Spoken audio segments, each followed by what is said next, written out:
After graduating from the Royal Conservatory, Miss Stratas went to the United States, where she won the auditions of the Air, the annual competition sponsored by the Metropolitan Opera Company of New York.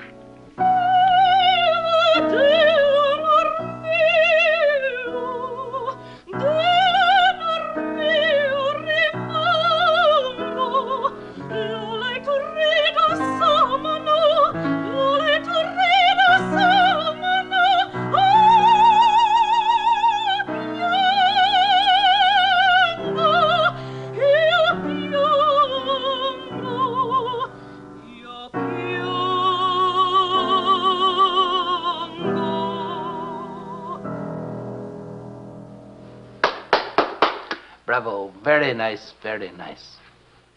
Thank you, Mr. Whittaker. Miss Stratas, now that you've made New York, how do you feel about all that training you had back home in Canada? It was really marvelous, and I'm being quite truthful when I say that. You know, I hadn't realized how good the training was until I got down here to New York. I don't think anything they have here is better than what we get at the Royal Conservatory of Music in Toronto. Tell me, when did you start to work at the conservatory? I started serious study when I was 16 at the conservatory. When I was 17, I went into a course there called Artist Diploma Course, Faculty of Music. And what did that training cover? Well, we studied languages. We studied French, Italian, German, and theory, the history of music, harmony, operatic coaching, 3 singing lessons a week, which was really marvelous, and well, just about everything a singer needs. And the wonderful thing about it is that most of us are in on scholarship. That's a very heavy schedule for a young girl of 16. Must have taken a great deal of discipline and of dedication.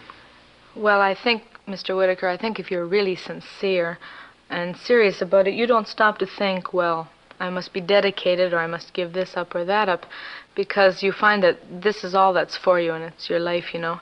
The only time I do stop to think of it is when my parents say, well, why don't you go out once in a while? Why don't you go out on a date? You're not like the other girls. But I find that when I do indulge in such things, I stop and think, oh my goodness, I should be home learning this role or studying this piece of music, and I actually feel very guilty about it. Don't you think every singer of talent has this kind of feeling? Oh, no, I think that probably a lot of people have talent, but that's not enough.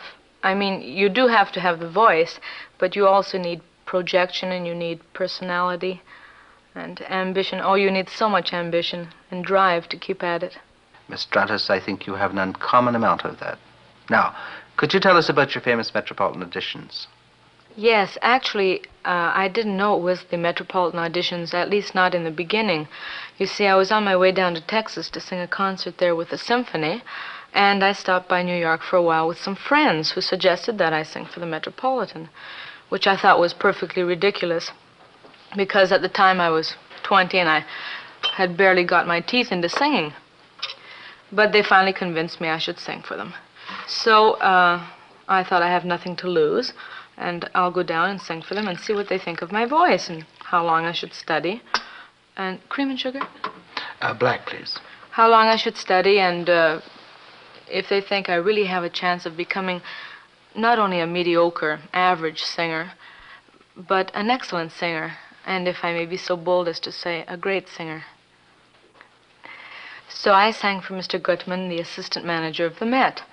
And he seemed a little impressed, but, you know, he didn't say too much. So I went down to Texas and I sang my concert and went back to Toronto.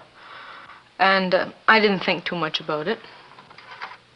Well, then a month later I heard from them again, and they asked me to come down and sing for them. I came down to New York, and I sang 4 or 5 numbers for them, and they didn't say too much. So I went back to Toronto again. And this time I really never expected to hear from them again. But a short while later, they called me up and said they'd like me to come down to New York. So I really got excited by this time. I thought, my goodness, they want to hear me special, you know. I remember that day I had a television show on CBC, and I had to rush down here to New York and rush back to Toronto. Well, I got down here and I rushed over to the Met. And what do I find but 1,000 other kids lined up ahead of me to sing for them.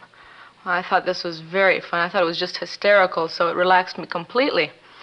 And anyhow, it was like going into a butcher's shop. Everyone was going in and singing 4 or 5 bars and coming right out again. Well, it came my turn, and I sang 4 or 5 numbers, and I remember thinking every time the piano stopped that this is where they asked me to leave. But they didn't, and they asked me to come back again, and by this time I realized that it was for the Metropolitan auditions. So you'd made the finals. Oh, yes. There were 15 of us left in the finals out of the 2,000 that had competed. And I remember that day standing backstage and thinking how marvelous everyone sounded out there on the stage. And actually, they did sound marvelous. They were really good.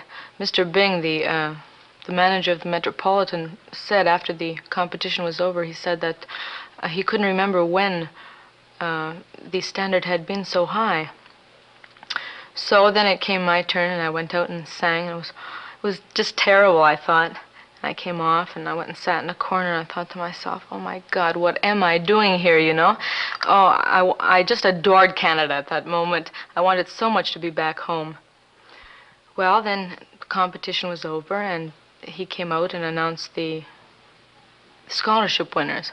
And I had been hoping the most to get a scholarship to help further my studies in Europe. And he called out the $2,000 scholarship, and I didn't get that. It went to a boy, as a matter of fact, from Canada, from Winnipeg. And then he called out the $1,000 scholarship, and I didn't get that. He called out the other $1,000 scholarship, and I didn't get that. And I thought, well, I better pack my bags and get home, you know.